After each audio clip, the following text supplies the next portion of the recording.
We're speaking with Richard Young, one of the founding members of the Kentucky Headhunters, who will be performing for the first time with Ted Nugent on July 29th at the Lake of the Ozarks at the Ozarks Amphitheater. So we're very excited about it. It'll be the first time that us and Ted Nugent have ever played a double show together. So it's going to be a wonderful night. You know, anytime, I can't imagine it being anything but just a wild man's night because, you know, anytime you put Ted Nugent and the Kentucky Headhunters together, that's got to be some kind of party for sure. Well, when I saw that lineup announced a couple of months back, I thought, man, that's a great pairing for a concert. And I was really surprised to see that this is going to be the first time you've performed together. It is. It's the very first time. And of course, we've known Ted for years, but we've just never, for some reason or another, we've just never hooked up and played shows. But I'm hoping that after this one here, we'll have so much fun, we'll push our agencies to do more of them.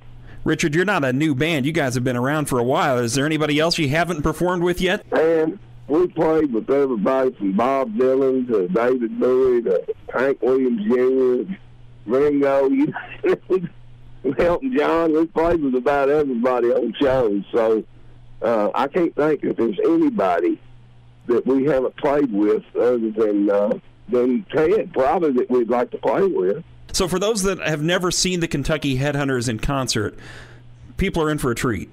Yeah, oh yeah. You know, it's a very spur of the moment thing, and the audience has a whole lot to do with how well it goes. And I always say, if you want to see a good Headhunter show, just sit there in your chair and don't move. But if you want to see a great show, get involved and stomp your feet, and clap your hands, and sing along. And that the more the crowd gets involved in it, the more we turn the steam up.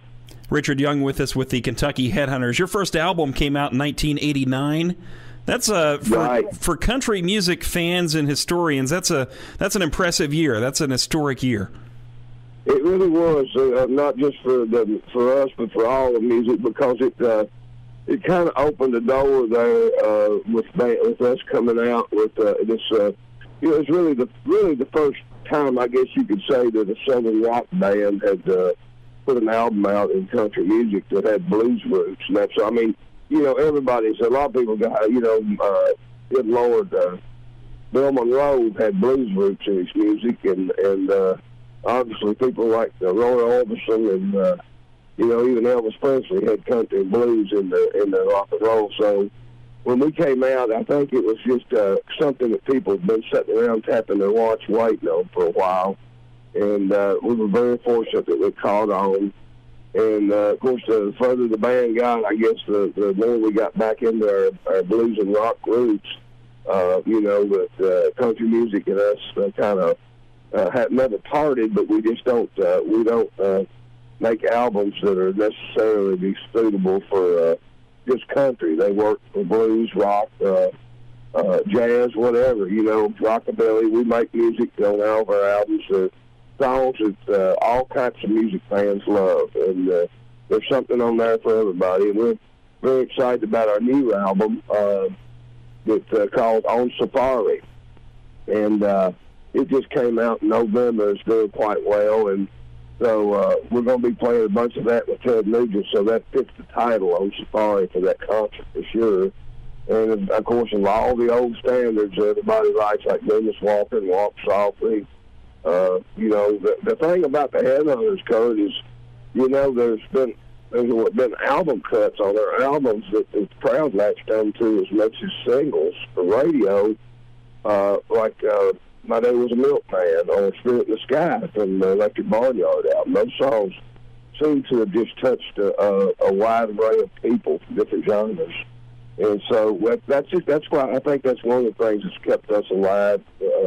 For many years, it'd be 50 years in January. But we, you know, another thing, too, is we live on a big farm, and we have that old farmhouse, the practice house that we've rehearsed in all of our life. And, of course, my son has a big rock band, Blackstone Cherry, and they started rehearsing there and still rehearse there. So we kind of got a landing strip there, and then it kind of keeps you kind of grounded by going out and playing music and then coming back and getting on your tractor and feeding hay, that sort of thing. You were talking about your new album, and I was reading about this. You've got new material on there, a couple of covers from artists that people might recognize as well. Yeah. Well, you know, we always have always Headhunters. Well, back when we were kids playing bars, they wouldn't let us just play all originals, so we'd have to do some cover material people were familiar with. But we would take it, change it up, and try to make it our own. So we always try to put a couple of covers on there for folks who like that. But we did a song off of Charlie Daniels' first album called Way Down Yonder. I think we had a lot of fun with. And then the big shocker for everybody is we did an Alice Cooper song. And, of course, we were huge fans of Alice Cooper growing up, you know, and his early music. And so it just, you know, and then there's, you know, like 9 or 10 great originals on there, the originals that we're very proud of. And it was a different kind of album to make because our dad had turned 93 and got very ill and passed right before we went to the studio. So you can imagine kind of the cloud we were under making it. But we wanted to also... we made it, I think this is probably the most Southern ground album we've ever done as far as just really showing where our roots came from. And, you know, musicians have tendencies to kind of hide certain things. But this was one album where I think we had let our guard down because of our father passing and just kind of shown it all, so to speak. Yeah. Well, Richard, best of luck with the new album, and I know everyone's looking forward to the concert on July 29th. For the first time ever, Ted Nugent and the Kentucky Headhunters at the Ozarks Amphitheater. Sir, safe travels. Make sure to come by the radio station next time you guys do the Missouri State Fair. We're right across the street. We'd love it, man. Oh, I'll tell you, that's one of my favorite memorable shows we ever played was with a Missouri State Fair. It wasn't long after the Headhunters had taken off, and man, we got there, and I never seen such a sea of people, and it made us feel so good to be accepted like that, you know. So, and of course, you know, Doug is originally from Missouri, so the lead singer, the bass player, was raised in Missouri, so, you know, down in the Boot Hills. So it's kind of great to have Missouri on our side.